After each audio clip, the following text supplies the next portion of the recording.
Hello everyone. Before we start, make sure to like and subscribe to the channel, and leave a comment with where you're from and what time you're watching. That way, YouTube will keep showing you stories just like this one. Now, let's begin. February in Montana means one thing for power company maintenance crews: overtime and frostbite. I'd been driving these mountain service roads for 12 years, checking transmission lines after every major storm, and honestly thought I'd seen everything nature could throw at me. My supervisor, old Frank Garrison, used to joke that I knew every pothole and washout from Whitefish to the Canadian border. That particular Monday started like any other winter call-out. Just me and the company F-350, heading up to inspect Line 47 after the weather service reported 60-mile-per-hour winds the night before. Nobody else wanted the route, because it meant 4 hours of driving through nowhere just to check if some cables were still hanging where they should be. But the solitude never bothered me. At 37, after a messy custody battle that left me seeing my daughter every other weekend, those long drives gave me time to think without my apartment walls closing in. What strikes me now, thinking back, is how many locals tried to warn me without actually warning me.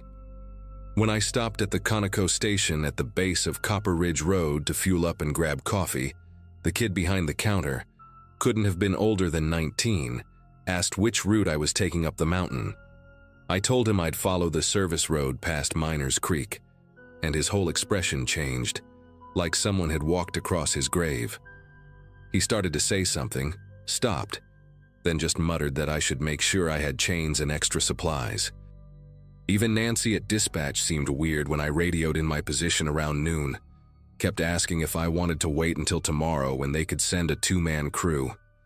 But the forecast showed another system moving in by Wednesday, and if those lines came down, half of Glacier County would lose power.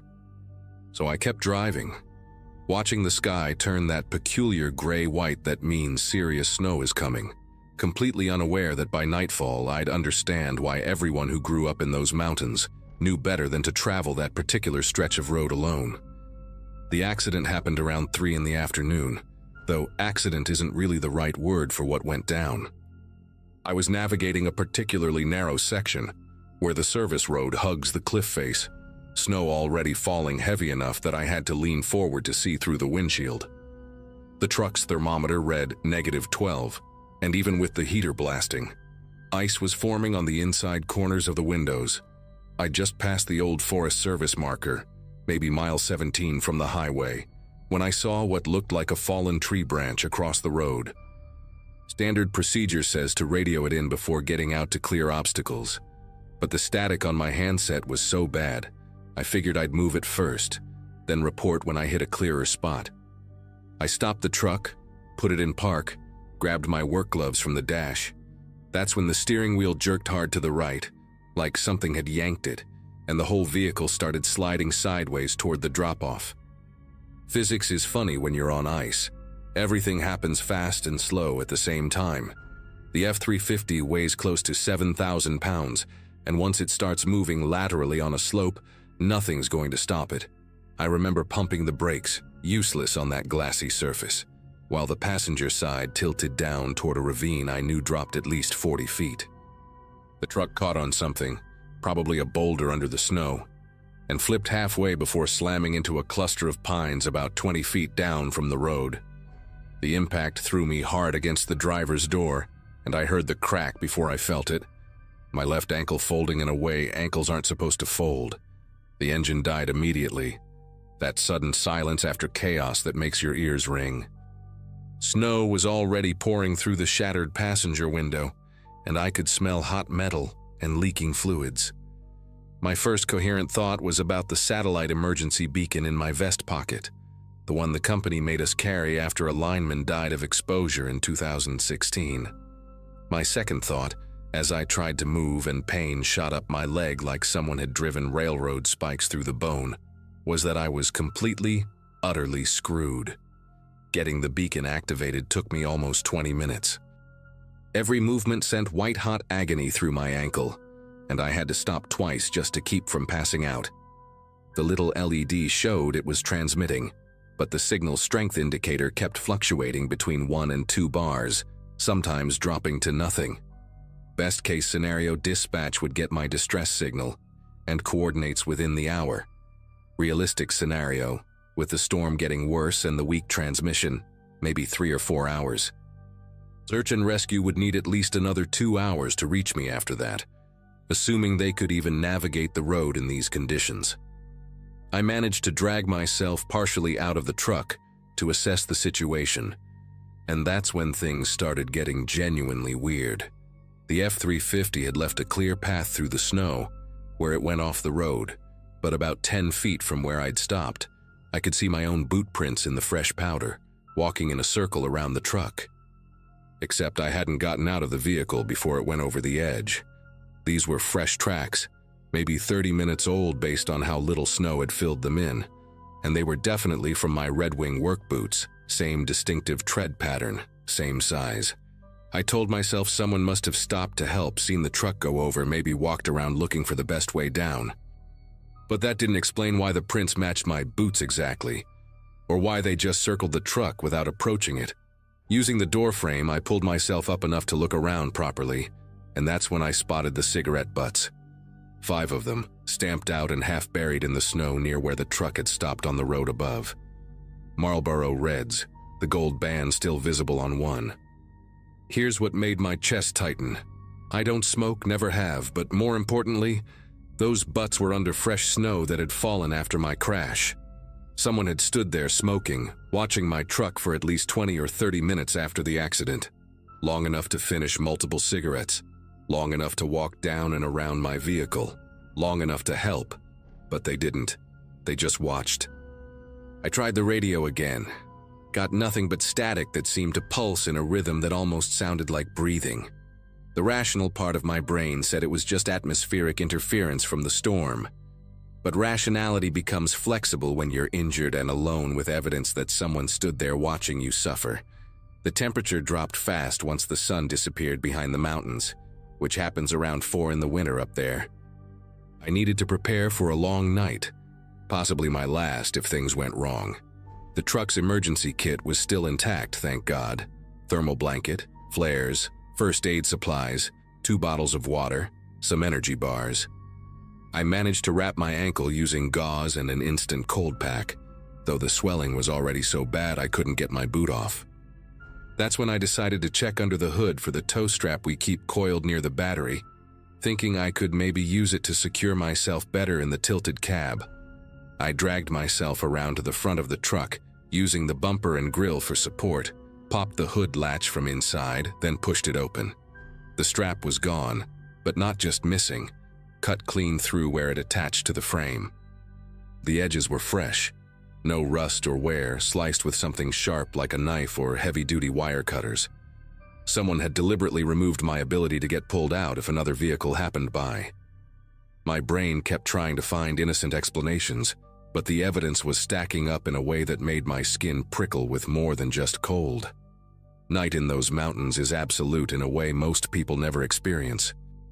No light pollution, no distant glow from towns, just complete darkness broken only by the snow reflecting what little moonlight filtered through the clouds. By 6 o'clock, I couldn't see my hand in front of my face without the flashlight. I'd positioned myself in the driver's seat, leg elevated on the center console, thermal blanket wrapped tight, trying to conserve body heat and battery power. The beacon blinked its weak green light every 30 seconds, my only proof that help might eventually come. Then I heard it, footsteps crunching through the snow above me, slow and deliberate, circling where the truck had gone over. Not the quick, concerned pace of someone who'd just discovered an accident, but measured, patient steps. I grabbed the flashlight, aimed it up toward the road, caught a glimpse of a figure in a heavy brown Carhartt jacket and wool cap pulled low. Male, average height, couldn't make out the face. He stood at the edge, looking down at me, and for a moment I felt relief flooding through me. I started yelling, explaining I was hurt, needed help, had already activated my beacon but needed immediate assistance. The figure didn't respond, didn't wave, didn't acknowledge me at all. Just stood there, hands in pockets, watching. After maybe 2 minutes, that felt like 2 hours. He turned and walked away, footsteps fading into the storm. Around midnight, the footsteps returned, but this time there were two sets. They moved differently than before, one heavy and slow, the other lighter, almost dancing through the snow. They'd stop directly above me, whisper to each other in voices too low to make out words, then move again. Sometimes they'd throw things down, small rocks that pinged off the truck's hood, branches that scratched across the roof, once what sounded like a glass bottle that shattered somewhere in the darkness. They were playing with me. I turned off my flashlight to save battery, and to avoid giving them the satisfaction of seeing my fear, sat there in the dark, listening to them move around up there like they had all the time in the world. The worst part was when they'd go silent for 10-15 minutes, just long enough for me to think they'd left. Then something would hit the truck again. My phone had no signal, hadn't since I'd passed the last cell tower 40 miles back, but I recorded a voice memo explaining everything, uploaded it to the cloud for when I got signal again, or for whoever found my phone if I didn't make it out. At some point, exhaustion and cold started playing tricks with my perception. I'd drift off for a few seconds despite fighting it, then jerk awake thinking I heard the truck doors opening, or feeling like someone was breathing on the back of my neck. But one thing was definitely real. Around 2 in the morning, someone tried the door handle on the passenger side. The doors had auto-locked when the engine died, a safety feature I'd never been more grateful for. The handle jiggled 3 times, patient and testing, then stopped. I held my breath, didn't move, played dead or unconscious. Through the cracked window, I could smell that same cigarette smoke, Marlboro Reds, so close it was like someone was exhaling directly into the cab. Then came a sound I'll never forget, fingernails dragging slowly across the glass, not scratching or tapping, just dragging in these long, deliberate strokes like someone petting an animal. It went on for maybe 30 seconds before stopping.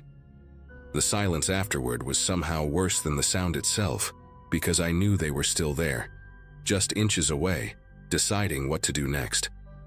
My satellite beacon kept blinking its pitiful green light, and I found myself counting the pulses like a prayer, willing rescue to come before these people, whoever they were, decided to escalate from psychological torture to something worse. The breakthrough came around 4:30 in the morning, not from rescue, but from pure luck and desperation. I'd been drifting in and out of consciousness, hypothermia starting to take hold despite the thermal blanket, when I heard an engine in the distance. Not search and rescue, wrong sound for a helicopter, but a vehicle on the road above. I grabbed one of the emergency flares, cracked the driver's door just enough to light it, and toss it up toward the road. The red glow illuminated the ravine, and for the first time, I got a clear look at my surroundings. There were more footprints than just the 2 sets I'd heard, at least 4 or 5 different boot patterns, all circling my truck like wolves around wounded prey. But what made bile rise in my throat were the drag marks in the snow, leading from the road to a cluster of trees about 50 feet from my truck. Something human-sized had been dragged there recently, the trail still visible despite the falling snow. The engine sound got closer, and suddenly there was shouting, not in English but in what sounded like Russian or Ukrainian. My tormentors, whoever they were, apparently hadn't expected company. I heard doors slamming, engines starting, vehicles peeling out on the icy road. Then blessed silence except for one voice calling down, asking if anyone was hurt. I yelled back, and within minutes 2 men in hunting gear were making their way down to my truck. They were brothers, Victor and Alexei something or other, heading out for early morning elk hunting when they saw my flare. They took one look at the scene, the footprints, the cigarette butts, the cut toe strap, and exchanged glances that told me they knew exactly what had almost happened. Victor stayed with me, while Alexei drove to where he could get cell signal to call for proper rescue. While we waited, Victor shared a thermos of coffee and told me I was lucky they decided to hunt this particular morning. He said locals had been finding abandoned vehicles on this stretch of road for years, always with cut toe straps, always with signs that someone had been watching, waiting. Some drivers were never found, others turned up miles away, dead from exposure but with injuries that didn't match just getting lost in a storm. The state police wrote them off as accidents, city folks who didn't respect the mountain, but everyone who lived up here knew better. There was a group, he said, maybe 5 or 6 people, who treated that road like their private hunting ground, except they weren't hunting animals. Search and rescue arrived just after sunrise, and I've never been happier to see those orange jackets in my life. They airlifted me out, and I spent 3 days in the hospital in Kalispell getting my ankle pinned back together. The power company put me on permanent disability after that, said the nerve damage in my ankle made it too risky for me to work on mountain roads anymore. Honestly, they didn't need to convince me. I moved to Billings, got a desk job doing logistics for a shipping company, and I haven't been back to Glacier County since. But here's what haunts me. When the state police investigated, they found my truck right where I said it would be, found all the evidence I described, but claimed it was just locals messing with an accident scene after the fact. No investigation, no follow-up, case closed. Victor called me a few weeks later, said they found another abandoned truck on that same stretch of road. Brand new Ford Ranger, tow strap cut, same cigarette butts scattered around. The driver, a geology student from the university, was never found. His beacon had been deliberately damaged, antenna snapped off. Victor said the police didn't even send a detective this time, just filed it as another weather-related disappearance. He told me the locals have a name for that group, call them the Watchers, and everyone knows to travel that road in pairs or not at all.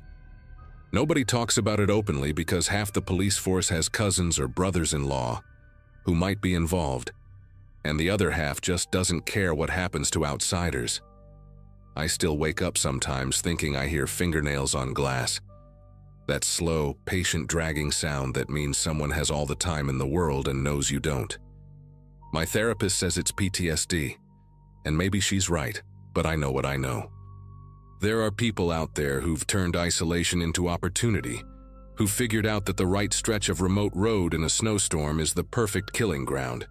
They watch, they wait, they disable your vehicle, and then they enjoy the show while you slowly realize that your accident wasn't an accident at all. The scariest part isn't what they do, it's that they've been doing it for years, and nobody with the power to stop them wants to admit they exist. I check the Montana news sometimes, looking for stories about missing drivers near Glacier County. There's usually 2 or 3 every winter, always on remote roads, always in bad weather, always with their vehicles found damaged in ways that don't quite make sense. The articles never mention cut toe straps or cigarette butts or boot prints that shouldn't be there. But I know the truth, and now you do too. If you ever find yourself driving through northwest Montana in winter, and the locals start acting strange when you mention your route, listen to them. Turn around. Take the long way. Because the Watchers are still out there, and they're very, very patient.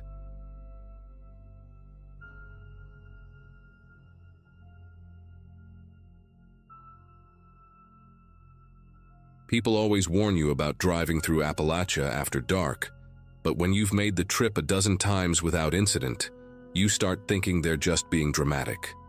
I'd been making quarterly runs from Charlotte to Cincinnati for my medical equipment sales territory since finishing college in 2012, and nothing worse than a speeding ticket had ever happened. That particular October night, heading back south after a successful week of demos, I figured I'd push through instead of stopping at a motel. My daughter's 3rd birthday party was the next morning, and I'd promised her I'd be there when she woke up. Around 11:30, just past the Virginia state line where the mountains get especially dark and cell towers become suggestions rather than guarantees, my front right tire exploded like a shotgun blast. The Ford Explorer jerked hard to the right, and I fought the wheel to keep from careening into the guardrail that separated me from a 100-foot drop into pure blackness. Gravel sprayed as I managed to ease onto the shoulder, heart hammering against my ribs while the ruined tire flopped its final death throes against the asphalt.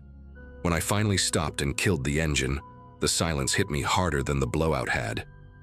No traffic, no street lights, just my hazard lights painting the rock face beside me in rhythmic orange pulses. I grabbed my phone from the cup holder and watched it search desperately for a signal that wasn't coming. The nearest town, according to the last sign I'd passed, was 17 miles behind me.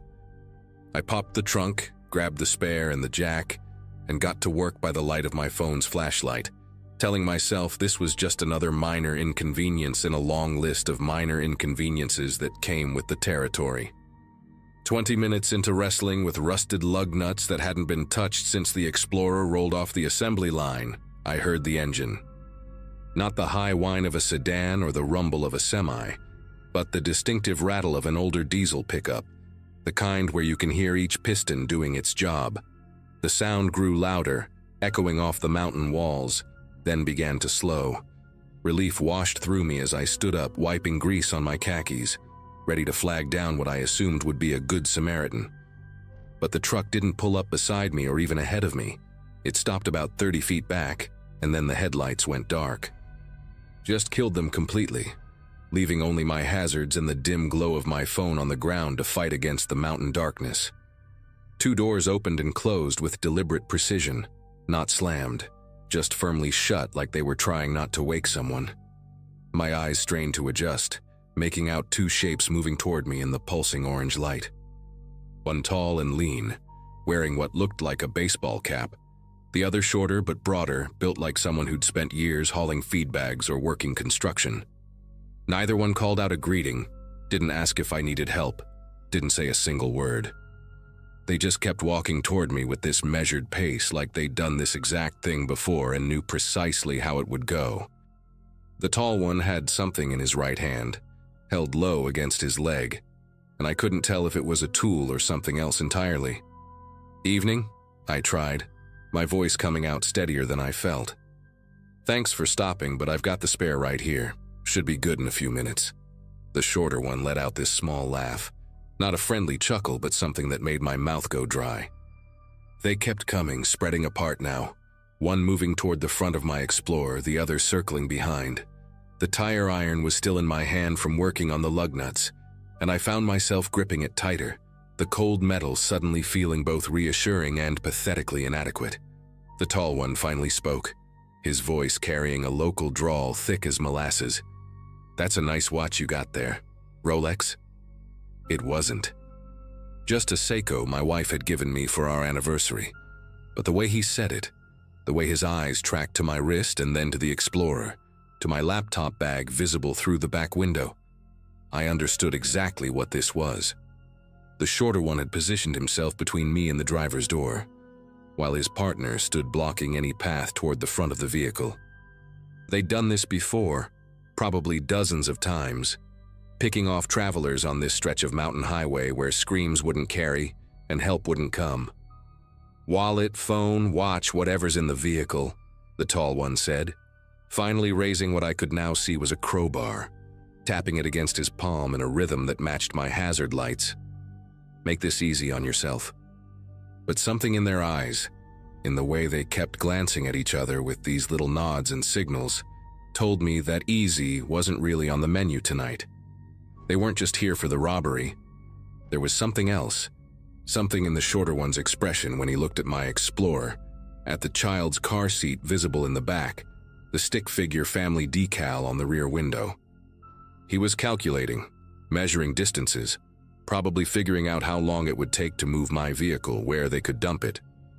"Here's the thing," the shorter one said, pulling out what looked like a folding knife, letting it catch the orange light as he opened it with practiced ease. "Sometimes people report their cars stolen, say they got robbed, make all kinds of trouble for honest folks just trying to make a living. Can't have that." He took a step closer and I could smell cigarettes and something chemical on his clothes, maybe meth, maybe just industrial cleaner. "So we're gonna take a little ride together. Make sure you understand the importance of keeping quiet." That's when I knew with absolute certainty that getting in that truck meant never seeing my daughter blow out her birthday candles. The tire iron in my hand suddenly felt like my only chance, and I could see them both tensing, reading my body language just as clearly as I was reading theirs. The tall one moved first, swinging the crowbar in a wide arc meant to catch me in the ribs, but adrenaline had already taken over. I stepped inside his reach and brought the tire iron up hard, catching him under the chin with a crack that sent him stumbling backward into the guardrail. The shorter one lunged with the knife, and I felt it slice through my jacket, burning across my left arm. But momentum carried me forward, and I drove my shoulder into his chest, sending us both sprawling onto the gravel. We rolled, fighting for control of the knife, rocks digging into my back, his breath hot and sour in my face. I managed to get my knee up between us and pushed hard, creating enough space to swing the tire iron again. It connected with his wrist, and the knife went skittering across the asphalt. Behind me, I could hear the tall one groaning, trying to get back on his feet, spitting what sounded like blood and broken teeth. The shorter one scrambled for his knife, but I was already moving. Pure survival instinct driving me toward the Explorer. I yanked the door open, dove inside, and hit the locks just as the tall one slammed into the passenger window, leaving a bloody smear across the glass. The engine turned over on the first try, thank God, and I threw it in drive even with the ruined tire flopping against the wheel well. The truck was still behind me, blocking a clean escape, so I did the only thing I could think of. I slammed it in reverse and floored it, the Explorer lurching backward on 3 good tires and 1 rim throwing sparks. The impact threw both men diving to either side, and I heard their truck's headlights shatter, the crunch of metal on metal. Then I was spinning the wheel, grinding forward, the rim screaming against asphalt as I pushed the Explorer to move, to get away, to get anywhere but here. They tried to follow. Of course they did. In my rearview mirror, I could see their truck lurching to life, one headlight now dark, weaving as they tried to match my erratic path. But their confidence was shaken, and my desperation gave me an edge. I rode that rim for 3 miles, sparks flying, the whole vehicle shaking like it might come apart, until I saw lights ahead, a 24-hour gas station, bright as heaven, with 2 semis parked outside and a state trooper filling up his cruiser. I practically crashed into the parking lot, horn blaring, blood soaking through my jacket sleeves, screaming for help before I even got the door open. The trooper had his hand on his weapon before he saw my condition, saw the destroyed wheel, the blood on my window, and suddenly everyone was moving, calling for backup, calling for an ambulance. They caught them 40 minutes later, trying to take a back road around a roadblock.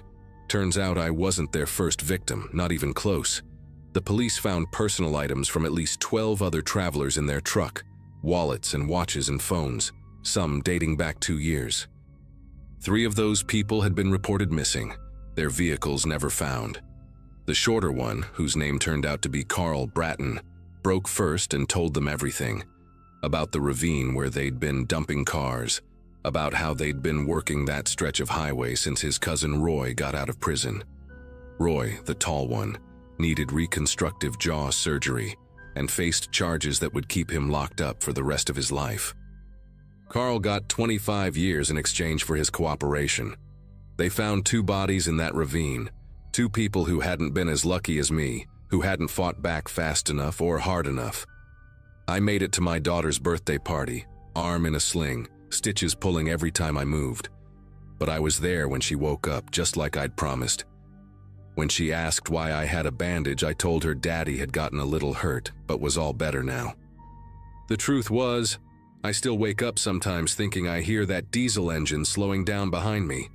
I've changed my route, started flying instead of driving when possible, and I never travel those mountain roads after dark anymore. My wife wanted me to go to therapy, and I did for a while, but talking about it didn't change what I knew in my bones. I'd come within seconds of disappearing forever on that dark highway, of becoming just another missing person case that goes cold after a few months. The Explorer's gone, traded in for something newer, but I kept the tire iron. It sits in my garage now, still dented from where it connected with Roy's jaw. A reminder that sometimes the only thing standing between you and the darkness is your willingness to fight like hell for the morning.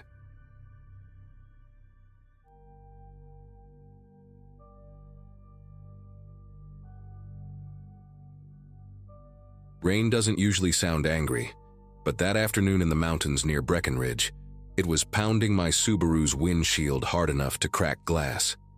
Early November, and I'd been driving back from a conference in Denver when I decided to take what Google Maps promised was a scenic shortcut. 26, and convinced I knew better than the locals who'd warned me about storm season, I'd laughed off their concerns about mountain weather. My phone had one bar of signal that kept flickering in and out. The engine wouldn't even try to turn over anymore, and the temperature gauge on my dashboard showed it was dropping fast outside. Steam started rising from under the hood, mixing with the rain until I couldn't see 10 feet ahead.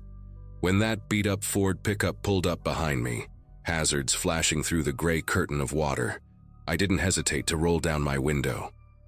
He had one of those faces that made you think of old photographs, weathered and somehow timeless. Maybe 40-something with deep-set eyes that caught the dashboard light in a way that made them look almost silver. Said his name was Glenn, worked maintenance for the county, and he'd seen too many folks get stuck on this stretch during storm season to just drive past. His voice had this quality to it, soft but clear, like he was used to talking to spooked animals or scared children. He helped me push the car further onto the shoulder, tied a bright orange flag to the antenna so other drivers would see it, and offered to drive me down to Millbrook, this little nothing of a town about 15 minutes further into the valley, where at least I could wait out the storm somewhere warm. The whole ride down, he kept both hands on the wheel, told me about how these roads used to be mining trails, how his grandfather had worked the copper veins that ran through these mountains before the industry dried up. Millbrook consisted of maybe 12 buildings huddled together like they were trying to stay warm, most of them dark except for a general store with a flickering neon sign that read, "Provisions and Sundries," with half the letters burned out.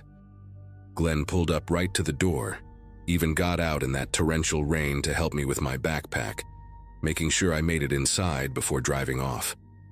I wanted to thank him properly, maybe offer him gas money or something, but by the time I turned around after pushing through the door, his taillights were already disappearing into the storm. The store smelled like old coffee and wet wool, and behind the counter sat this woman with gray hair pulled back so tight it stretched her features, watching me like I'd just tracked mud across her clean floor, which I probably had. She introduced herself as Dolores, owned the place for 37 years, she said, and she had that way of talking where every statement sounded like an accusation.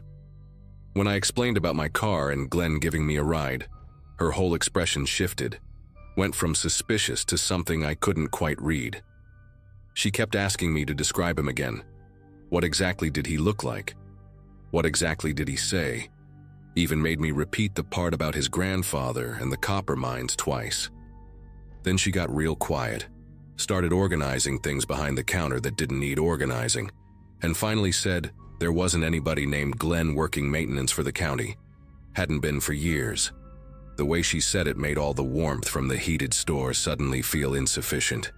Before I could ask what she meant, the lights flickered and we heard this sound like thunder, except it kept going, kept building until the windows were rattling in their frames. Dolores grabbed a flashlight from under the counter, her knuckles white around it, and we both went to the window to look out. The rain had turned into something biblical, water rushing down the street like a river had decided to relocate, carrying branches and debris and things I couldn't identify in the dark. Then the real thunder came, and with the lightning flash I saw cars being pushed sideways down what used to be the main road, saw a whole tree floating past like driftwood. Dolores grabbed my arm hard enough to leave marks and pulled me away from the window, said we needed to get to the back room, get to higher ground, that this was worse than 1987 and that one killed 3 people. We spent 4 hours in that back room sitting on boxes of canned goods while the building groaned and water seeped under the door, rising inch by inch until it covered our shoes. Dolores had this battery-powered radio, and through the static we heard snippets about flash flood warnings, about roads washing out, about emergency services unable to reach the area until morning. Every time lightning lit up the small window, I could see her staring at me with this expression I couldn't interpret, like she was trying to solve a puzzle that scared her. Around midnight, when the water finally started receding and the rain eased to something merely torrential, she asked me again about Glenn, about whether I was absolutely certain that was the name he gave me. When I said yes, she pulled out this old photo album from a plastic tub, pages water-damaged and yellow, and showed me a picture from 1973, pointing at a man standing next to a county maintenance truck, a man with silver eyes and that same weathered face. His name was Glenn Hartley, she said, and he'd been one of the best workers the county ever had, knew every road and trail in these mountains like they were carved into his memory. Problem was, he'd disappeared during a flood in 1974, him and a woman named Beverly who'd been passing through just like me. They found his truck weeks later buried in mud at the bottom of Sawmill Canyon, but never found either body, and people in town had been telling stories ever since about seeing him during storms, always helping stranded motorists, always disappearing before anyone could pin down exactly where he'd gone. Dolores said she'd never believed those stories, thought they were just mountain folklore, the kind of thing people tell themselves to make sense of tragedies. But here I was, describing him perfectly, down to the way he held the steering wheel and the stories about his grandfather in the mines. Morning came slow and gray, with emergency crews finally making it through on the one road that hadn't completely washed out. They brought news that made everyone in the store go silent, made Dolores grip my shoulder until it hurt. My Subaru had been found 2 miles downstream, wrapped around a concrete culvert with the driver's side completely crushed. Would have killed anyone inside instantly, they said. But that wasn't the part that made people start whispering. Wasn't the part that made the sheriff show up an hour later with his laptop, asking to see the store's security footage.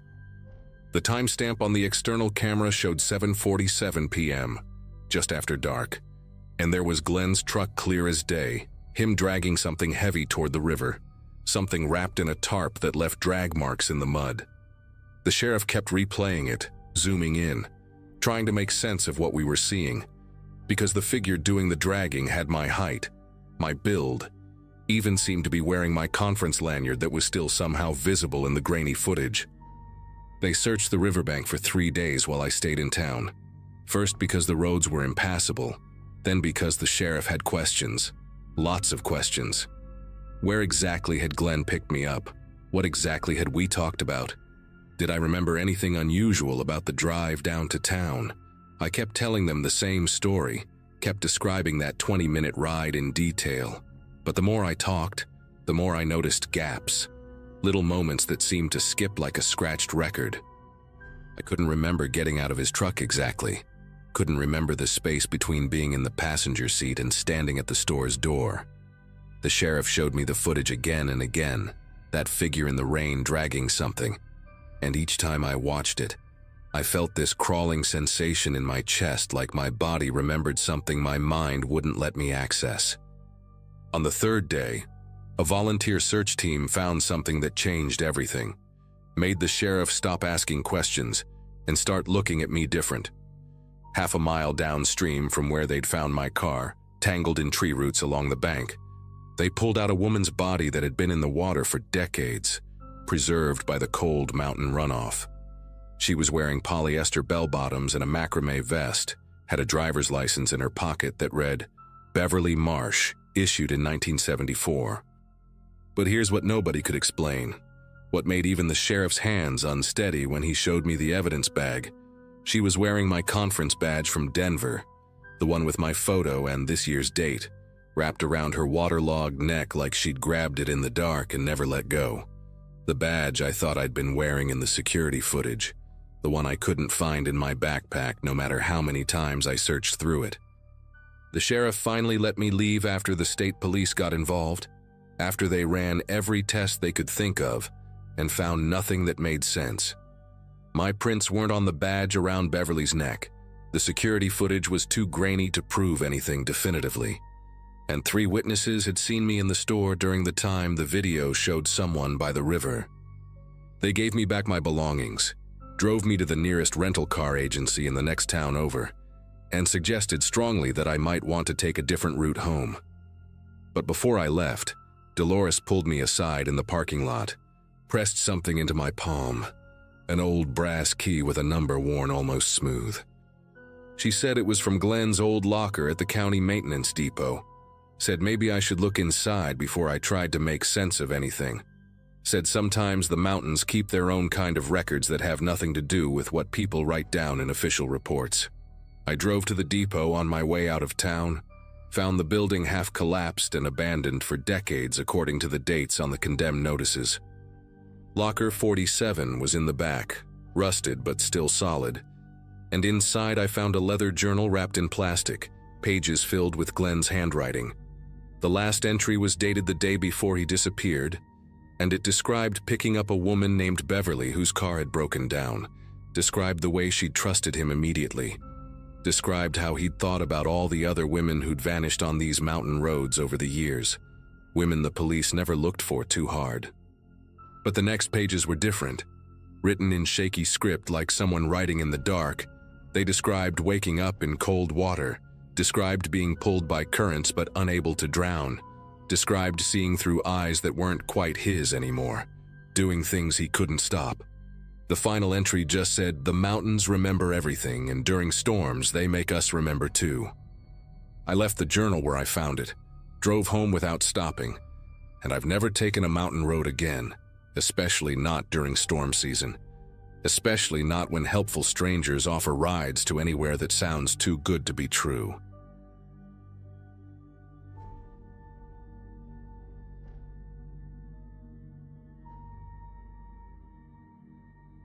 College was supposed to prepare you for everything, but nobody tells you that 6 months after graduation, you'll be living in your childhood bedroom again, staring at the same posters you hung up in high school. That's where I found myself in early March, scrolling through job listings and feeling like the walls were closing in. My buddy Jason called me up one night, said he needed to get out of town for a few days, clear his head after his engagement fell apart. We settled on a 4-day hike through the Appalachian Trail section in Pennsylvania. Nothing too ambitious, just enough to feel like we were doing something with our lives. I packed my gear that same night, desperate for any excuse to escape the suffocating routine of failed interviews and my parents' worried glances. We started our hike on a Wednesday morning, the kind of crisp spring day that makes you believe everything might actually work out. Jason barely spoke for the first few hours, just walked with that mechanical rhythm people get when they're trying to outrun their thoughts. Around noon, dark clouds started rolling in from the west, and by 3 o'clock, the temperature had dropped 20 degrees. Rain started as a drizzle, then turned into sheets of water that soaked through our rain gear within minutes. We were 8 miles from the nearest road, pushing forward on a narrow trail that had turned into a muddy stream. That's when we spotted the shelter through the trees, one of those 3-sided wooden structures the trail maintenance crews build for emergencies. We practically ran for it, our boots making sucking sounds with each step, grateful for any protection from the storm that was turning day into twilight. The shelter was basic but solid, maybe 12 feet deep with a wooden floor raised off the ground and a slanted roof that extended past the open front. Someone had carved initials and dates into the support beams going back decades, and there was a logbook in a plastic bag hanging from a nail. The place smelled like wet wood and something else, something sour that made me wrinkle my nose. Jason dropped his pack and started pulling out his sleeping bag, while I checked the corners with my headlamp, finding old spider webs and mouse droppings, but nothing too concerning. We strung up a clothesline and hung our soaked jackets, then sat on the wooden platform eating cold granola bars and watching the rain turn the trail into a river. By 6 o'clock, it was completely dark except for the occasional lightning flash that lit up the forest like a photograph. The temperature kept dropping, and we could see our breath forming clouds in the beam of our headlamps. Around 9, we decided to call it a night since there wasn't much else to do. I set up my sleeping bag on the left side of the shelter while Jason took the right, leaving a gap in the middle where we'd stacked our packs. The rain hammered on the tin roof with a sound like radio static, occasionally punctuated by thunder that seemed to shake the whole structure. I remember lying there in my sleeping bag, listening to the storm and thinking how different this was from my bedroom at home, how the darkness here had weight to it, pressed against the shelter from all sides. Jason was already snoring softly, that deep sleep that comes from emotional exhaustion. I pulled my sleeping bag up to my chin and closed my eyes, letting the white noise of the rain pull me under. Must have been around midnight when something woke me up. though at first I couldn't tell what it was through the fog of sleep and the constant drumming of rain overhead. Then I heard it again, cutting through the rain like it was meant to be heard. A dragging sound, slow and deliberate, like someone pulling a heavy sack across wet leaves.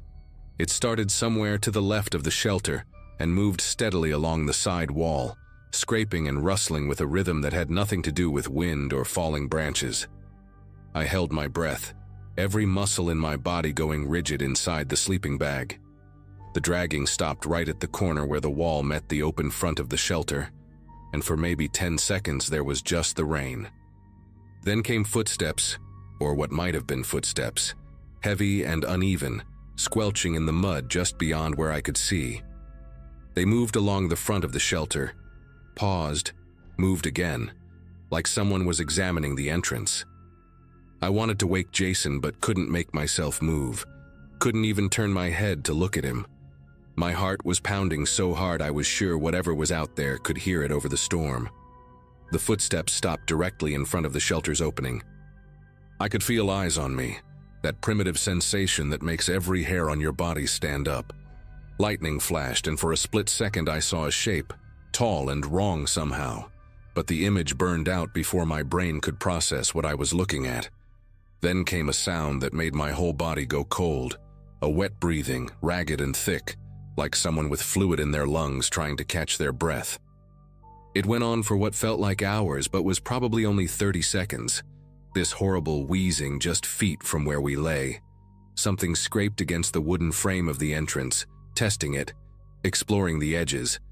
Then, without warning, something slammed into the side wall with enough force to shake dust from the rafters. The whole shelter creaked and groaned. Another impact, this time lower, like someone throwing their shoulder against the boards. Jason jerked awake with a gasp, his headlamp clicking on and swinging wildly around the shelter. "What the hell was that?" he whispered, his voice cracking. Before I could answer, we heard the dragging sound again, this time moving around to the back wall.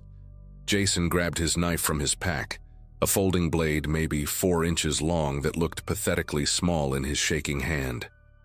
We sat there in our sleeping bags, backs pressed against the wall, listening to whatever it was circle the shelter.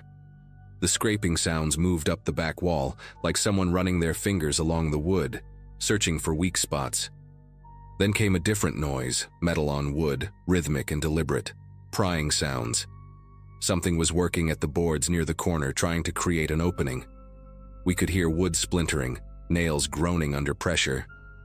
I grabbed my hiking pole and extended it, holding it like a spear, knowing how useless it would be but needing something in my hands. The prying continued for maybe 5 minutes, patient and methodical, while we sat there barely breathing, waiting for boards to give way. Then everything stopped. No footsteps, no breathing, no scraping. Just rain and our own panicked heartbeats. We stayed frozen like that for another hour, maybe 2, taking turns keeping watch while the other pretended to rest. Neither of us actually slept. Every sound made us jump.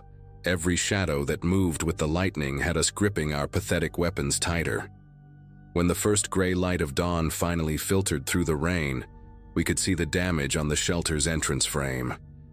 Deep gouges in the wood, fresh and raw, following the edge where a door would have been if the shelter had one. Splinters hung like teeth from the marks. Jason stood up first, moving carefully to the entrance and peering out into the misty morning.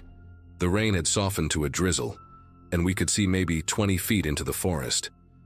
That's when he pointed to something in the mud about 10 feet from the shelter. A backpack torn nearly in half, its contents scattered and soaked. It was bright blue, practically new looking except for the damage. Definitely not something that had been sitting out there for weeks. We packed our gear in record time, neither of us saying what we were both thinking. Jason picked up the torn backpack with a stick, and we could see a name written in marker on the inside flap, Kevin Hartwell. There was a wallet in the side pocket, somehow still intact, with a Pennsylvania driver's license showing a guy who looked about our age, smiling in that awkward DMV way. The photo was dated just 2 months ago. We found more of his stuff scattered in widening circles around the shelter. A water bottle with teeth marks that went clean through the plastic, shreds of what might have been a tent, a boot with the laces still tied. The other boot was nowhere to be found. Jason took photos of everything with his phone, his hands trembling so bad most of them came out blurry. We debated calling for help right then, but we had no signal, and honestly, we just wanted to get away from that place as fast as possible. The trail back was a muddy nightmare, but we practically jogged through it, looking behind us every few seconds, jumping at every snapped twig. It took us 4 hours to reach the parking area where we'd left Jason's car, about half the time it had taken us to hike in. We drove straight to the ranger station in town, our clothes still soaked and covered in mud. The ranger, an older woman with gray hair pulled back in a ponytail, listened to our story with an expression that went from skeptical to concerned as Jason showed her the photos. She made us write out statements while she called it in, and within an hour there were 2 state police cars in the parking lot. They found Kevin Hartwell 3 days later, about a mile from the shelter. I won't describe what condition he was in because, honestly, they didn't tell us much. Just that he'd been out there for at least a week. The official report said he'd gotten lost during the storm and died of exposure, that animals had done the rest. They didn't mention the gouges we'd photographed on the shelter, or explain how his backpack ended up torn apart in front of it, or what had tried to break in while we were inside. They definitely didn't explain what we heard that night. Jason and I don't really talk anymore, not because we had a falling out or anything, but because every conversation eventually circles back to that night, and neither of us wants to go there. He moved to Arizona a few months later, said he needed more sun, but I think he just wanted to get far away from forests and rain. I still live in Pennsylvania, got a job at an accounting firm that's about as far from outdoor adventure as you can get. Sometimes I'll see a missing hiker report on the news and my chest gets tight, wondering if they'll be found the way Kevin was found. I did some research after we got back, spent way too many nights going down rabbit holes about that particular stretch of trail. Turns out there have been 6 disappearances in that area over the past 15 years, all solo hikers, all during or right after bad weather. The bodies they found were always attributed to exposure or wildlife, but the ones they didn't find, well, those just stayed mysteries. Here's what keeps me up at night. Whatever was out there knew exactly what it was doing. The way it circled the shelter, tested for weaknesses, worked at the boards with tools. That wasn't some rabid animal or confused bear. It was intelligent, patient, methodical, and it had been watching Kevin Hartwell for who knows how long before it got him. Maybe it had been watching us too, waiting for one of us to step outside to use the bathroom or check out a noise. The only thing that saved us was staying put until daylight. I've never told anyone this part, but when we were packing up to leave that morning, I found something pressed into the mud right by where I'd been sleeping. A handprint, clear as day, but wrong. The fingers were too long, maybe 8 inches each, and there were only 3 of them plus what might have been a thumb. Jason was already heading down the trail, so I just stared at it for a second, then kicked mud over it and ran after him. Some things you just don't need to share, you know. Some things are better left covered up.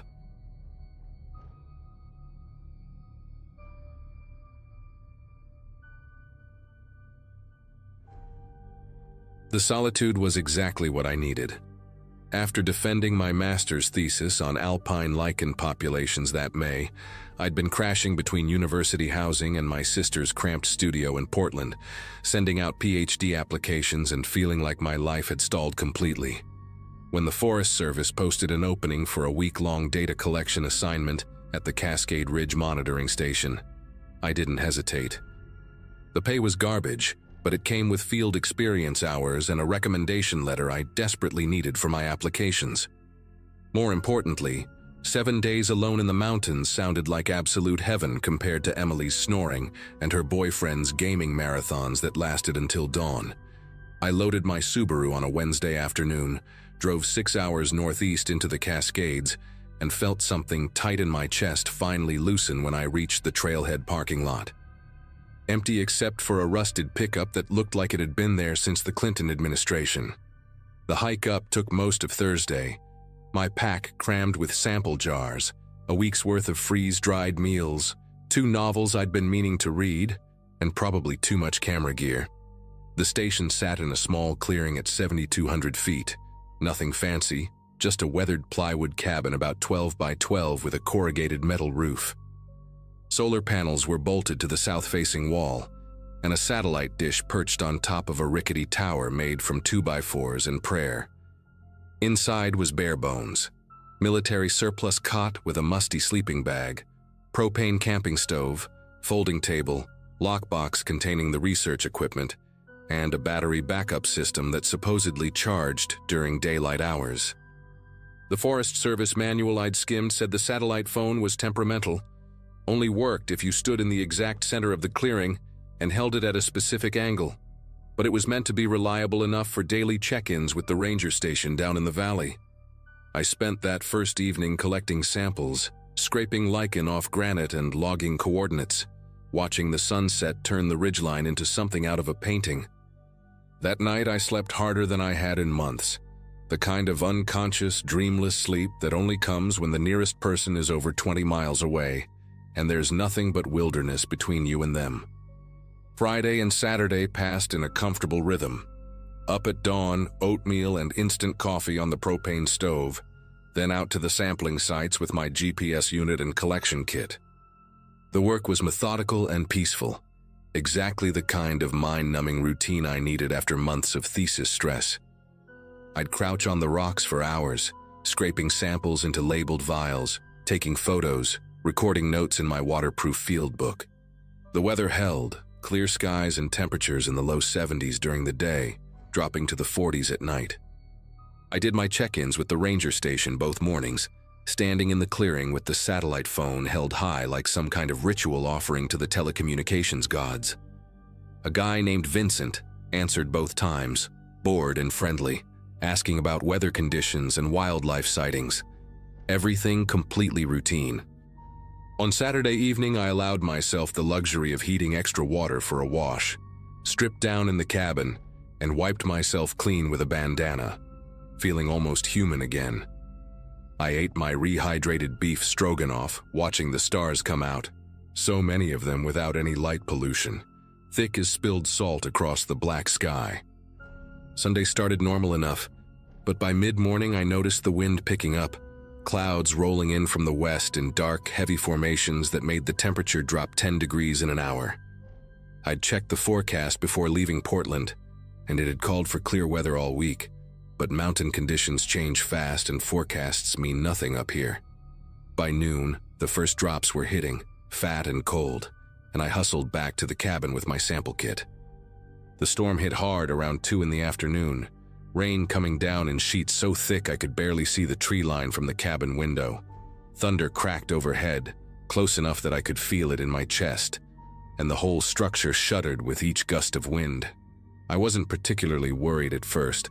The cabin was solid enough and I'd weathered plenty of storms during fieldwork, but then around 4, I heard a metallic screech followed by a crash that made me jump.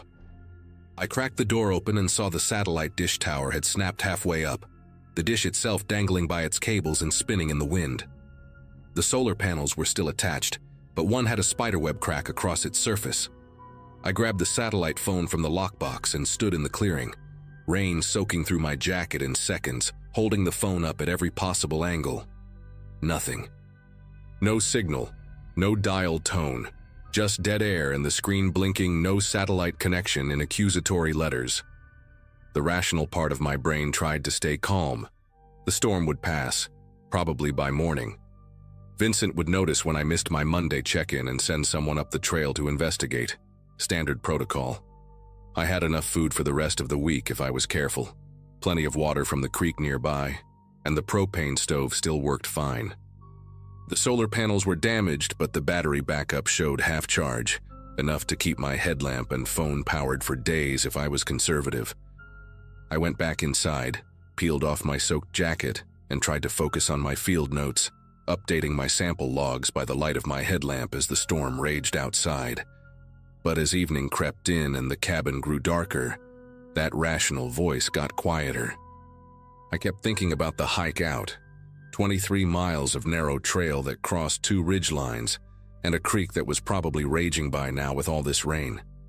Even if the storm cleared, the trail would be a muddy disaster, potentially washed out in sections, and nobody knew I was in trouble yet.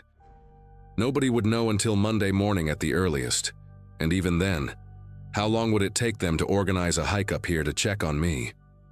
Monday came with clear skies and an eerie silence, like the mountain was holding its breath. I did my morning routine on autopilot, rationing my oatmeal to make it last longer, boiling creek water since I'd burned through half my purified supply. The battery backup was down to 20%. Tried the satellite phone again, same result, and spent an hour in the clearing turning in slow circles with it held overhead like an idiot, hoping for even a flicker of signal. Nothing. The cracked solar panel was definitely dead, the other one still seemed functional, but the overcast sky meant it was barely charging anything. I busied myself with sample collection, trying to stick to the research schedule, but my mind kept wandering to logistics. If Vincent sent someone up, earliest they could arrive would be Tuesday afternoon, maybe Wednesday if they waited to see if I'd just missed one check-in. I had 4 freeze-dried meals left, maybe 5 if I stretched portions. The propane canister was half full. Water wasn't a problem as long as the creek kept running. I could make it work. I had to make it work. That evening, I stood outside the cabin as the sun set, watching shadows stretch across the valley, and for the first time since arriving, I felt the weight of how alone I actually was up here. Not peaceful alone, but vulnerable alone. The kind that makes you aware of every sound and movement in the darkening woods. I went to bed early to conserve my headlamp battery, lying in the sleeping bag with my pocket knife open beside me, which felt both ridiculous and necessary.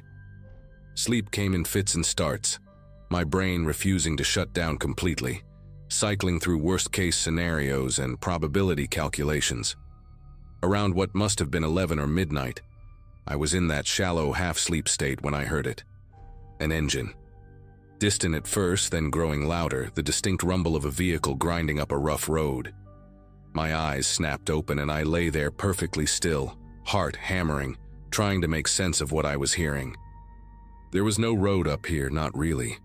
Just that old logging track that branched off the main trail about 2 miles down, overgrown and barely passable. I'd seen it on the map, but the Forest Service manual specifically said it was closed, impassable without a high-clearance 4-wheel drive. And even then it was discouraged because of erosion issues. But someone was driving it. The engine sound grew closer, then stopped abruptly, maybe a quarter-mile away based on how the sound carried in the thin mountain air. I waited for voices, for doors slamming, for any indication of who it was or why they were here. Silence. Just the wind moving through the pines and my own breathing, too fast and shallow. I should have gotten up, should have grabbed my headlamp and gone to investigate, called out to whoever it was. Maybe it was a ranger coming to check on me, or another researcher, or some local who knew the back roads and had legitimate business up here. But something kept me pinned to that cot, some animal instinct that said, stay quiet, stay hidden, wait. Minutes stretched out like hours. I heard nothing else, no footsteps, no voices, no engines starting back up. Eventually, exhaustion dragged me under into a fitful, anxious sleep, the kind where you're not sure if you're dreaming or awake. When I opened my eyes again, it was dawn, gray light filtering through the cabin's single window. And for a moment I thought maybe I'd imagined the whole thing, some stress-induced auditory hallucination brought on by isolation and worry. Then I sat up and saw that the cabin door was open. Not wide open, just cracked about 6 inches, letting in a cold draft. I stared at it for a long moment, my brain refusing to process what I was seeing. I'd locked that door before bed. I was absolutely certain of it. The simple hook-and-eye latch that I'd fastened because it made me feel marginally safer. But now it hung loose, the door slightly ajar, moving just barely in the morning breeze. I forced myself out of the sleeping bag, legs shaking as I crossed the cabin and pushed the door fully open. The clearing looked normal in the pale morning light, undisturbed, the damaged satellite tower still listing at its broken angle. Then I saw it. A work glove, brown canvas with leather reinforcement on the palm, placed deliberately on top of a flat boulder about 10 feet from the cabin door. Not dropped, not lost, but positioned there with clear intention. Fingers spread slightly like it was waving. I walked toward it slowly, my breath coming in short bursts, and that's when I noticed the footprints. Boot prints, larger than mine, pressed into the soft mud around the clearing from last night's rain. They came from the direction of the logging road, approached the cabin, circled it once, then led back the way they'd come. Whoever it was had walked a complete loop around the structure while I slept inside. They'd touched the door, opened it, could have walked right in if they wanted to. Instead, they'd left the glove and walked away. I grabbed the glove with trembling fingers, turning it over like it might contain some explanation. It was damp from the night air, worn but not ancient, the kind you'd buy at any hardware store. No identifying marks, no monogram, nothing. I looked back at the boot prints, trying to read something in them, some clue about who'd been here and what they wanted. The prints were methodical, evenly spaced, the gait of someone moving with purpose and confidence in the dark. They didn't stumble or waver. Whoever this was knew exactly what they were doing. I followed the tracks to the edge of the clearing where they disappeared into the tree line, heading back toward the old logging road. Part of me wanted to follow them, to track down whoever had invaded my space and demand answers. But a stronger part screamed at me to stay put, to not go into those woods alone and exposed. I went back inside the cabin, locked the door even though the lock now felt meaningless, and dumped the contents of my pack onto the cot. The canister of bear spray I'd brought rolled out, along with my knife, my whistle, the emergency flare the Forest Service required me to carry. I arranged them on the folding table like talismans, objects that might protect me even though logically I knew they were nearly useless against another person who meant harm. The rest of Tuesday passed in a state of hyper-vigilant terror I'd never experienced before. Every crack of a branch, every bird call, every shift in the wind made my pulse spike. I couldn't focus on samples or field notes, couldn't think about anything except those boot prints and that glove, and the fact that someone had stood outside the cabin watching me sleep. I tried the satellite phone every hour with increasingly desperate movements, climbing onto the cabin roof at one point to get higher elevation, but the result never changed. By afternoon, I'd made a decision.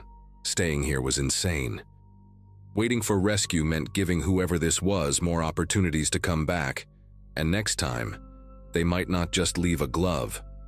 The trail would be rough after the storm, possibly dangerous in sections, but it was my only option. I'd leave at first light Wednesday, push hard, and try to cover the 23 miles in one brutal day rather than the leisurely 2-day pace I'd taken coming up. I spent the evening packing, organizing my gear, forcing down a freeze-dried meal I could barely taste. I wedged the folding chair under the door handle as an extra barrier, kept the bear spray in my sleeping bag with me, and lay there in the dark, listening to every sound outside. Sleep came in 20-minute increments, shallow and full of nightmares about footsteps and hands reaching through the doorway. Wednesday morning, I was up before dawn, shoving the last items into my pack by headlamp light, hands moving fast and clumsy with adrenaline. I did one final check of the cabin, made sure I had the GPS unit, water filter, first aid kit, all the essentials. The forest was still dark when I stepped outside, closing the door behind me for the last time. That's when I saw them. Fresh boot prints in the clearing, the same tread pattern as before, except these had been made recently, probably while I was inside packing. They came from the logging road direction again, approached within 15 feet of the cabin door, and then stopped. Just stopped. Like whoever it was had stood there watching the cabin, watching the light from my headlamp moving inside the windows. Then the prints turned and walked away, back into the trees. I didn't wait to analyze them further. I hit the trail at a near run, my overladen pack bouncing painfully against my back, moving as fast as the narrow path and pre-dawn darkness allowed. For the first hour, I kept glancing behind me, expecting to see someone following, but the trail stayed empty. As the sun rose and I put more distance between myself and that clearing, the panic started to shift into something else, a grim determination to just keep moving, keep covering ground, get back to civilization and people and safety. I made it to the trailhead parking lot 13 hours later, legs screaming, feet blistered, completely exhausted but alive. My Subaru was exactly where I'd left it, untouched, and I'd never been so grateful to see that beat-up vehicle in my life. I drove straight to the ranger station, barely coherent as I tried to explain what happened to Vincent and his supervisor. They took it seriously, I'll give them that. Vincent radioed another ranger to hike up and check the cabin, while his supervisor filed an incident report and asked me detailed questions about the vehicle I'd heard, the boot prints, everything. They found the glove where I'd left it on the table inside, bagged it as evidence. The boot prints were still visible, but rain that Wednesday afternoon washed away most of the detail before they could make proper casts. The supervisor told me they'd increase patrols on that old logging road, set up a trail camera near the cabin, and investigate whether any vehicles had been reported in that area. He was kind but honest, said without more evidence, there wasn't much they could do beyond monitoring the situation. I never found out who it was. The Forest Service sent me updates for a few months after, mostly saying the trail camera hadn't captured anything unusual, and no other researchers reported problems at that station. Vincent told me during one phone call that they'd found tire tracks on the logging road that matched a common model of pickup truck, but that described half the vehicles in the county. Eventually, the emails stopped coming and I stopped checking. I finished my field report from the samples I'd collected, got my recommendation letter, and started a PhD program in September at a university in the Midwest, far from any mountains. I threw away the work glove after the Forest Service said they didn't need it anymore. Sometimes I still think about those boot prints circling the cabin, about how close that person got, about what they wanted, or what might have happened if I'd stayed another night. The rational explanations don't satisfy me, never have. Maybe it was a squatter using the logging road, someone who got spooked when they realized the cabin was occupied. Maybe it was a local playing a cruel joke, or some creep who got off on intimidating women alone in the woods. I don't know. What I do know is that I never went back to that station, turned down every field assignment that involved solo work in isolated locations, and I sleep better now knowing there are neighbors within shouting distance. Some experiences change how you see solitude, and mine taught me that being alone isn't always peaceful. Sometimes it just makes you an easier target.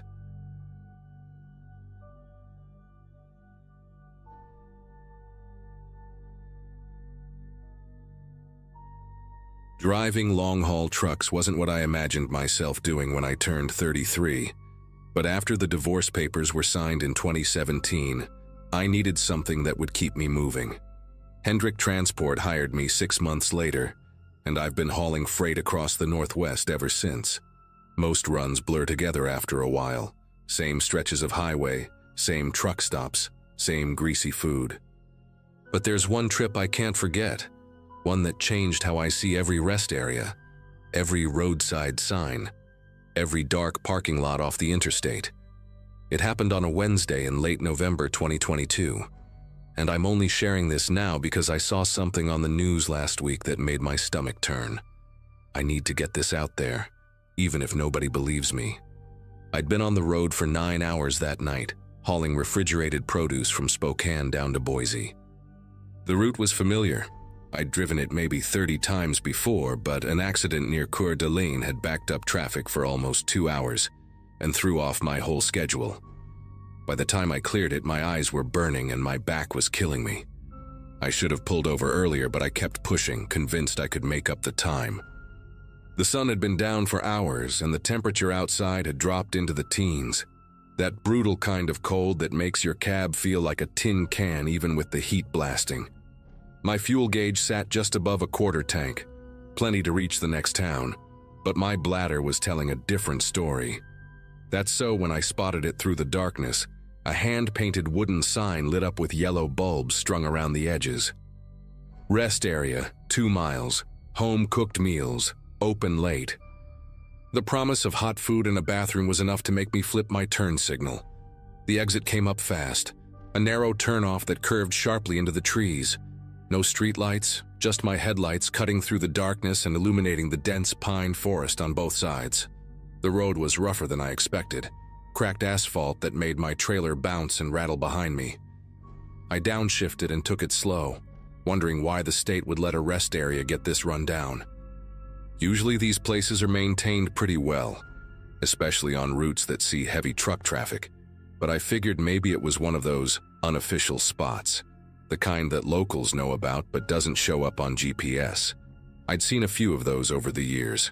The road curved for maybe half a mile before opening up into a clearing, and that's when I got my first real look at the place.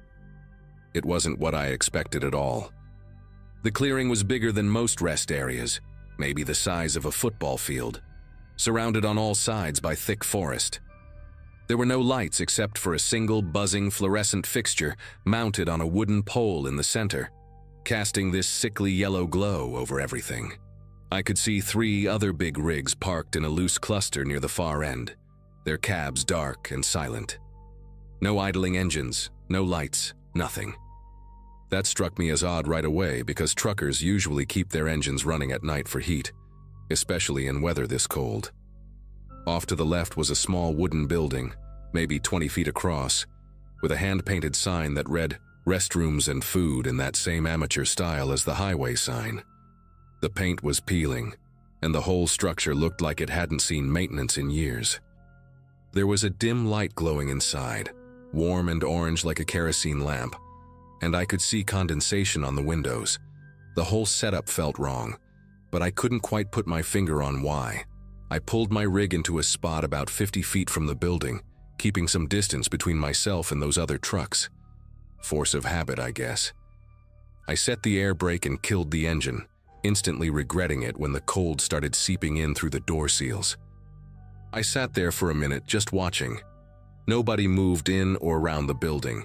The other trucks stayed dark and silent. I checked my phone, no signal, which wasn't surprising this deep in the mountains. The clock read 11:47 p.m.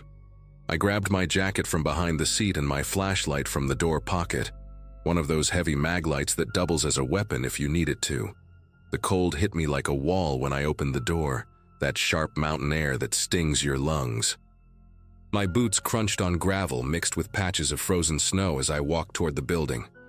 The fluorescent pole light buzzed louder as I got closer, flickering every few seconds. I could smell something cooking, onions maybe, or some kind of stew. It actually smelled good, which eased my nerves a little bit. The door to the building was solid wood, old and heavy, with a metal handle that was ice cold to the touch. I pulled it open and stepped inside, grateful for the warmth that hit my face. The interior was one room, maybe 15 by 20 feet, with a counter along the back wall and 4 small tables with mismatched chairs scattered around. An older woman stood behind the counter, maybe 60 or 65, with gray hair pulled back in a loose bun. She wore a floral apron over a thick sweater and was stirring something in a large pot on a camping stove. She looked up when I entered and gave me a smile that didn't quite reach her eyes. "Evening, hun," she said, her voice gravelly like a lifetime smoker. "Cold one tonight. You hungry?" I nodded and approached the counter, noticing that the restroom door in the corner had a padlock on it. "Bathroom's out of order," she said quickly, following my gaze. "Pipes burst last week. There's an outhouse around back if you need it." That didn't make sense. If the pipes burst, why was she cooking with water? But I was too tired to question it. I asked what she had to eat and she gestured to the pot. "Beef stew. Made it fresh this afternoon. $8 for a bowl and some bread." The price was reasonable and my stomach was growling, so I pulled out my wallet. That's when I heard it. A sharp metallic sound from outside, like a chain being dragged across gravel. The woman's eyes flickered toward the window behind me for just a split second, before she looked back down at her pot. "That'll be cash only," she said, her voice a little tighter now. I handed her a 10 and she made change from a cigar box under the counter, her movements quick and mechanical. As she ladled stew into a foam bowl, I turned to glance out the window. What I saw made my appetite vanish instantly. Two men had appeared near my truck, both wearing dark jackets and baseball caps pulled low. One was walking around my rig, shining a flashlight into the cab windows.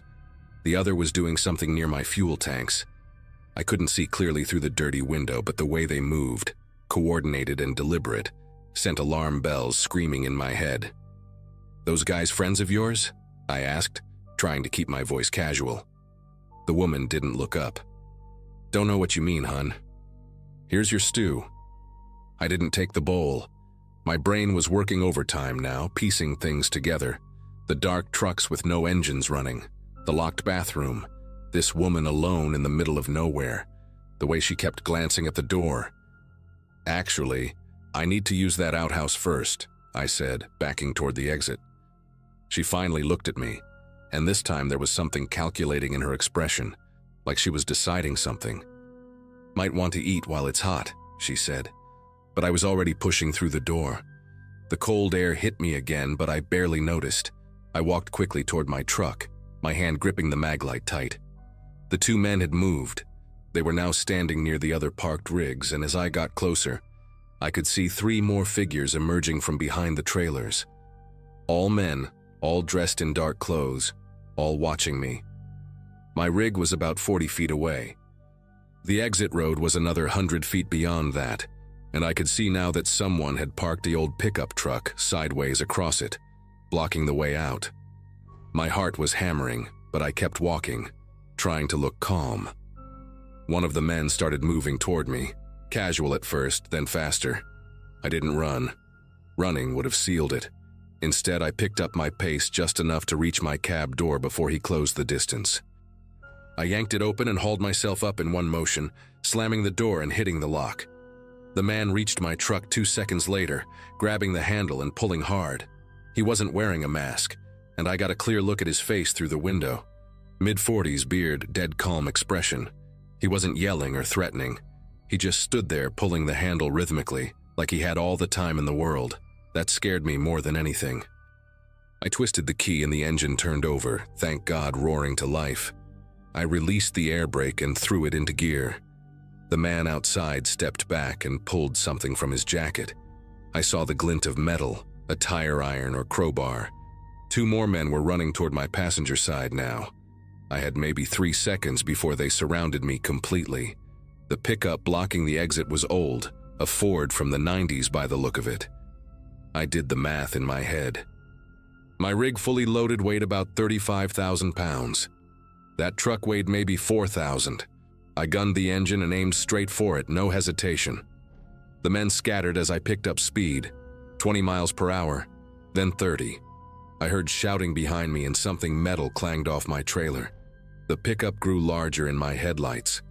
At the last second, I saw someone in the driver's seat scramble out and dive clear. Then I hit it. The impact jolted through my entire body, my seatbelt cutting hard across my chest. The truck's rear end lifted and spun sideways with a screech of tearing metal. My rig bucked and shuddered but kept moving, pushing through. The pickup's bed crumpled like tin foil, and then I was past it, accelerating hard down the exit road. My mirrors showed chaos behind me, men running, flashlight beams swinging wildly, someone throwing something that bounced off my doors. Then the trees closed in and they disappeared from view. I drove like hell for 20 minutes straight, not slowing down until I hit the main highway and saw other traffic. My whole body was shaking, adrenaline making my vision swim. I pulled into the first legitimate truck stop I found, a Flying J just outside Lewiston, and parked under the brightest lights I could find. I sat there for a good 10 minutes just breathing, checking my mirrors every few seconds. Then I called 911. The dispatcher took my report and patched me through to Idaho State Police. I told them everything. The fake rest area sign, the blocked exit, the men. They said they'd send units to investigate and took down my information. A trooper called me back 3 hours later while I was still parked at the Flying J, too wired to sleep. He said they'd found the location. The building was abandoned, no woman inside, no camping stove, nothing. Just an empty room with trash on the floor. The pickup I'd rammed was gone. No other trucks in the clearing. He said it looked like someone had swept the gravel to hide tire tracks. They found the fake sign, though, already torn down and tossed in the ditch. The trooper told me to file a formal report when I got to Boise, which I did. For weeks I heard nothing. Then, in January, about 6 weeks after it happened, a detective called me. He said they'd connected my incident to a string of disappearances along that corridor. Truckers who'd gone missing over the past 2 years.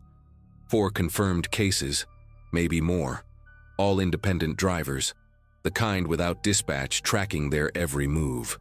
They'd found one of the missing trucks stripped and abandoned near the Canadian border. The detective said my report had finally given them enough to start piecing it together. Apparently that rest area had been shut down by the state back in 2012, but someone had been maintaining the fake signs and luring drivers in. They suspected it was an organized crew hitting trucks for cargo and whatever cash the drivers carried. And based on the disappearances, they weren't leaving witnesses. The investigation is still ongoing. Last week I saw a news report that they'd made 3 arrests in connection with the case. When they showed the mugshots, I recognized one face immediately. The man with the beard who'd pulled my door handle, still wearing that same dead calm expression. I still drive for Hendrick, still haul the same routes, but I'm different now. I don't care how badly I need to piss or how hungry I am. I will never pull into an unmarked rest area again. I keep my phone charged, my fuel tank above half, and I trust my gut when something feels wrong. The detective told me I was lucky, that my decision to ram through that barricade probably saved my life. He said most of the missing drivers were found to have stopped their engines and gotten out of their cabs, just like I almost did. Sometimes I think about those other trucks I saw parked in that clearing, dark and silent in the cold. I wonder if the drivers were already gone by the time I arrived, or if they were nearby watching, waiting to see if I'd be stupid enough to stay. I'll never know. What I do know is that comfort and routine can kill you out here. That hand-painted sign looked harmless, almost charming. The woman seemed like somebody's grandmother, but that's exactly how they wanted it to look. I'm sharing this because I want every driver out there to know that this stuff is real. It's not an urban legend or some campfire story. There are people who see trucks as moving ATMs full of cargo and cash, and they're willing to do whatever it takes. Pay attention to the details, trust your instincts, and if something feels even slightly wrong, get the hell out. Those extra miles to a real truck stop might save your life.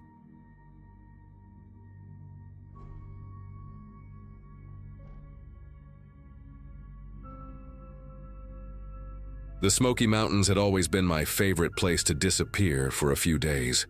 I was working on a photography piece for a small outdoor magazine, trying to capture early spring fog rolling over the ridges. My life back then was simple. I'd drive my old pickup from one national park to another, sleep in the back, and send my editor shots whenever I found something worth keeping. That week had been quiet. Cold mornings, a few deer, and the kind of silence that settles so deep you start hearing your own heartbeat echo inside your head. On my 3rd day, I hiked up to a ridge near Klingman's Dome before sunrise. The fog was thick enough that my flashlight beam looked like it was hitting a wall. I remember the ground being slick, mud clinging to my boots, and that strange burnt wood smell that sometimes lingers after lightning storms. Around 8 a.m., I finally reached an open spot where the trees thinned out, giving me a view of endless gray ridges dissolving into the mist. I set up my tripod, took a few test shots, and felt that familiar calm I only ever got when I was alone in places like this. A little after noon, I took a break and checked my phone. No signal, which wasn't surprising that high up, but I noticed something odd, faint footprints in the mud behind my setup. Not mine. They were deeper, wider, and pointed slightly uphill, like someone had been standing just above me for a while. I brushed it off at first, assuming another hiker had passed earlier, but when I followed the prints with my eyes, they stopped abruptly near a cluster of mossy rocks, as if the person had vanished mid-step. The air around me suddenly felt heavier, quieter, like the forest itself was holding its breath. I kept shooting for another hour, trying to shake it off. Every few minutes I'd turn around, pretending to adjust my gear, just to make sure I wasn't imagining things. At one point I thought I heard movement, a faint crunch of leaves coming from the slope behind me. But the fog made direction useless. I called out, "Hello?" And my own voice came back strange, muffled, like the trees swallowed it whole. That's when I decided to pack up early and head down the ridge. Before I left, I snapped one last picture of the clearing, just because the light looked eerie enough to be interesting. By the time I started descending, the fog had thickened again, and the trail looked unfamiliar. I'd hiked that ridge before, but every turn seemed steeper, narrower, like the mountain was rearranging itself. I checked my GPS, but it wouldn't load. I tried my phone again and got a single flicker of signal, just enough to text my friend Ryan. "Think someone's following me on the ridge." It sent, and then the bars disappeared. I remember staring at the screen for a long second, wondering if I sounded paranoid. But the truth was, I could hear footsteps, slow, deliberate, matching mine whenever I stopped. I began walking faster, half sliding down the slope, my camera bag slamming against my back. The forest was quiet except for the wind pushing through the branches, but every so often, I'd hear that same sound. Someone taking a step and pausing when I did. I turned more than once, scanning between the trees, trying to catch movement. Nothing. Just the fog shifting, tree trunks stacked like ghosts, and the faint outline of something darker between them that always seemed to vanish when I blinked. At one point, I reached a fallen log and sat for a minute to catch my breath. The air had that damp chill that seeps through your clothes, and I could taste iron, like rain mixed with metal. I glanced downslope and saw something half buried near the base of a tree, a torn piece of blue fabric, maybe from a jacket. I thought it might have been mine from the last trip, but when I picked it up, it was warm, not body warm, but as if someone had been holding it recently. That was the moment I decided to leave the ridge completely and cut across toward the service road, even if it meant bushwhacking through thick brush. The forest got darker much faster than I expected. The light turned that strange blue-gray that happens before dusk, and every sound seemed to stretch. A branch snapping miles away, an owl calling twice. I tripped once, caught myself on a sapling and realized I was standing near a steep drop, maybe 30 feet down. When I looked over the edge, I could just make out my own tripod still standing where I'd left it earlier. I hadn't even noticed I'd circled back to the same spot.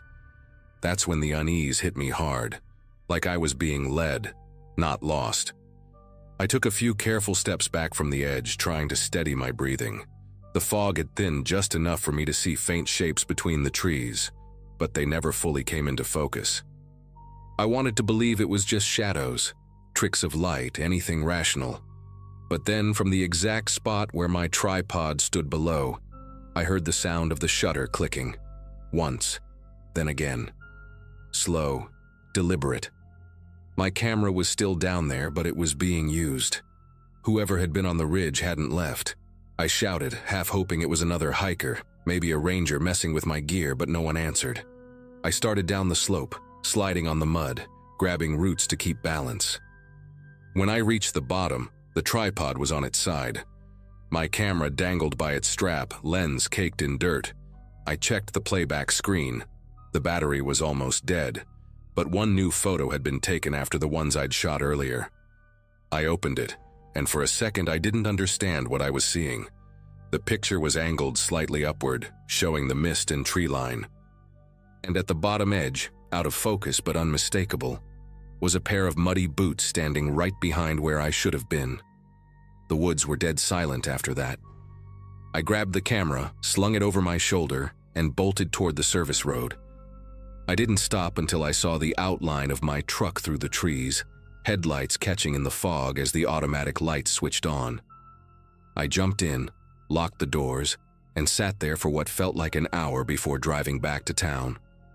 My phone lit up just once with Ryan's text, "Who's following you?" But by then, I didn't want to answer. I didn't even want to look at the message again. That night, I dropped the camera off at my editor's office and told him I was done with the assignment. He called 2 days later saying one of the park rangers had found my tripod and thought I'd gone missing. He sounded confused when I told him I was fine. When I asked about the photo, he hesitated and said there wasn't one on the memory card. It must have been corrupted. I haven't been back to the Smokies since. Every so often, though, when I scroll through old photos, I still pause on that Ridge series, half expecting to see those same muddy boots standing just behind me again.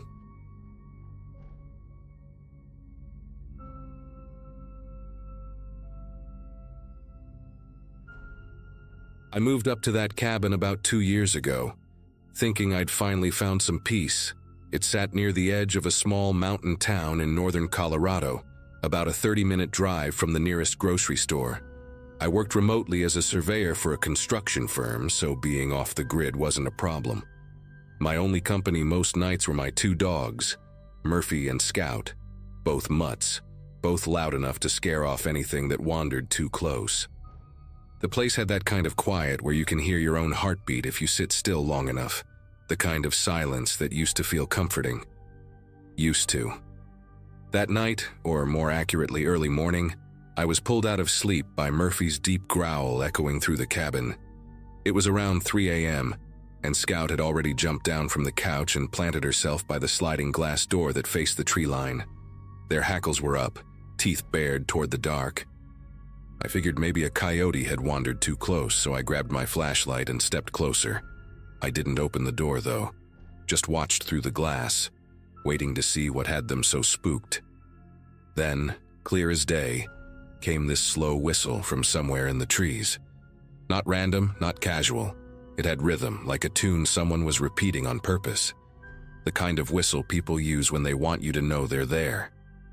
My first thought was that some drunk hiker had gotten lost, but something about the way it carried through the air didn't sit right. It was deliberate, taunting almost.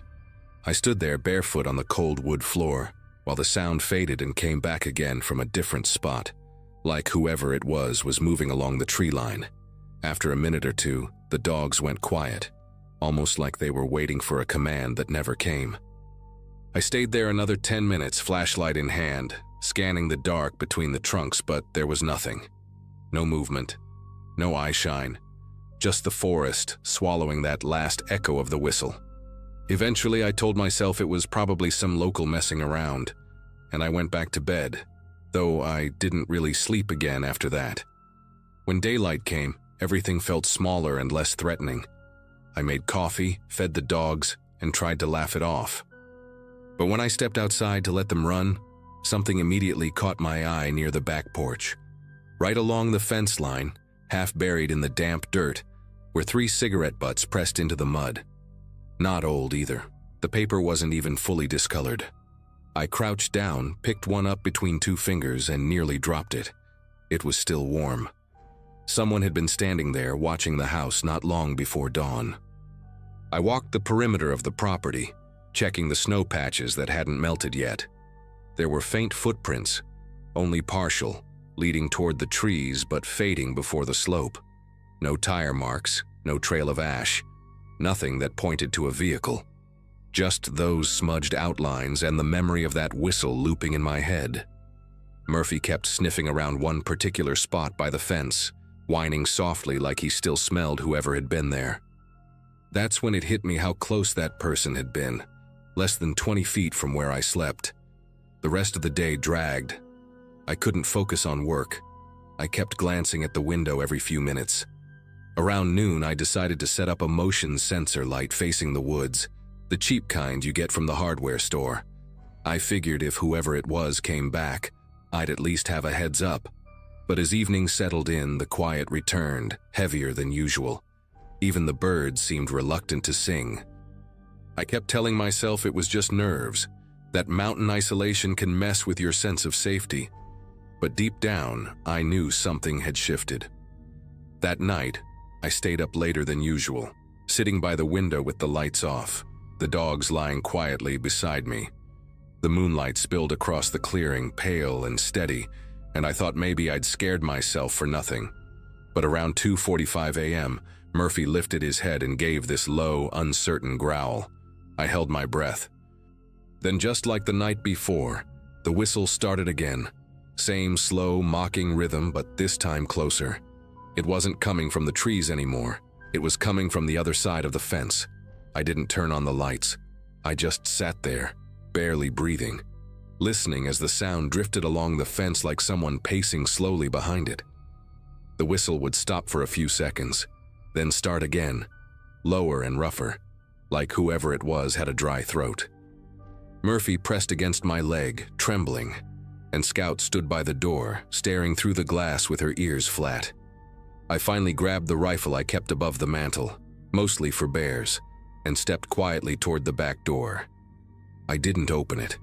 I just raised the barrel enough to let whoever was out there know I wasn't helpless. The whistling stopped. For maybe 10 seconds, there was nothing but wind moving through the pines. Then came a soft crunch of boots on gravel, slow and deliberate, walking away. I waited until the sound disappeared entirely before flicking on the porch light.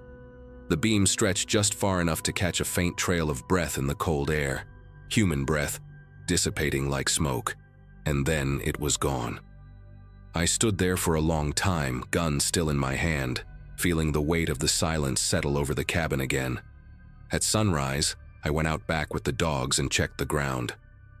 The motion light hadn't triggered, but there were clear footprints this time, bigger than mine, heavier, and they circled the fence line like the person had been walking back and forth for hours. I followed them until they disappeared into the woods, where I found a crushed beer can and a torn piece of flannel snagged on a branch. It wasn't much, but it confirmed what I already knew. Someone had been out there watching me, maybe even testing how far they could go before I reacted. I filed a report with the sheriff's office later that morning, but the deputy who came out looked tired, like he'd heard it all before. He said they'd patrol the area and told me to keep my doors locked. That was weeks ago and no one's been caught. I still live in that cabin, but I've stopped sleeping through the night. Every now and then the dogs start growling at the dark, and I find myself staring toward the trees again, waiting for that whistle. It hasn't come back yet, but I keep the porch light on anyway.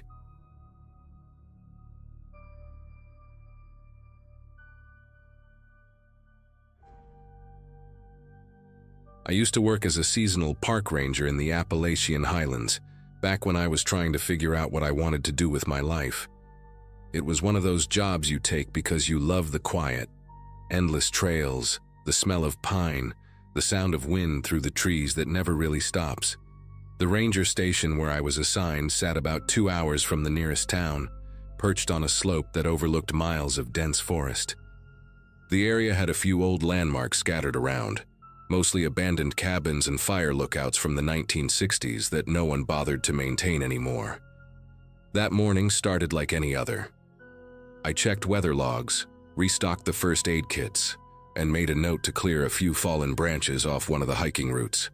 Around 10 a.m., the radio crackled with static before dispatch came through.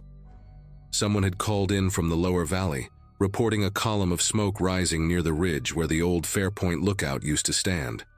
That tower had been decommissioned for decades. I'd seen it once, just a rusted frame and a few rotting boards left. Still, I grabbed my pack, told the other ranger on duty, Matt, that I'd check it out, and headed toward the trailhead. The hike took longer than I remembered. The trail was overgrown, roots coiling across the path like veins, and everything smelled damp and old. The air had that kind of stillness that makes you feel like you're walking into a place that doesn't want to be disturbed. About halfway up, I noticed faint boot prints in the mud. They weren't old, the edges were sharp, and the rain from the night before hadn't blurred them. Whoever had been there couldn't have left more than a few hours earlier. I radioed Matt, but the signal cut out almost immediately, which wasn't unusual up there. Still, I remember feeling a small knot of unease in my chest. By the time I reached the lookout clearing, the air had turned heavy and gray. The structure looked like it might collapse under its own weight. Wooden beams splintered, the roof half caved in, metal rails orange with rust. But what caught my eye wasn't the tower itself. It was the thin trail of smoke curling from the chimney of the small ranger's shack beside it. I stopped dead for a moment, listening. No voices, no footsteps. Just that faint hiss of burning wood. The place had no power, no reason for anyone to be there. I remember thinking maybe a hiker had taken shelter overnight, but deep down, I knew that wasn't it. I approached the shack slowly, calling out a quick, "Hello," just to make sure whoever was inside wouldn't mistake me for an intruder. No response. The door was slightly ajar, and when I pushed it open, the hinges gave a dry groan.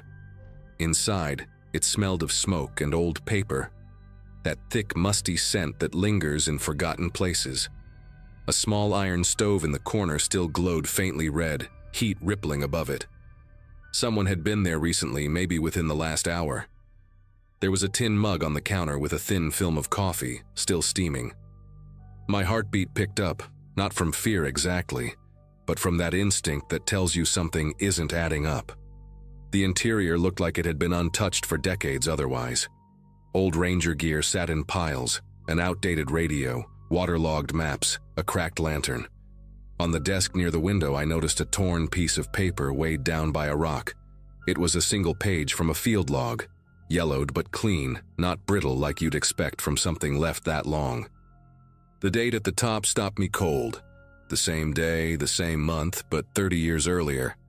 I thought it was some kind of prank at first, maybe a coincidence, until I saw the handwriting. The name signed at the bottom was Ranger Ellis Moore. I knew that name. Everyone at the station did. He was the ranger who'd vanished during a storm in the early 1990s while on patrol near this very ridge. I stood there for a long minute, trying to make sense of what I was seeing. The handwriting was neat, careful, the kind of script that looked like someone had taken their time.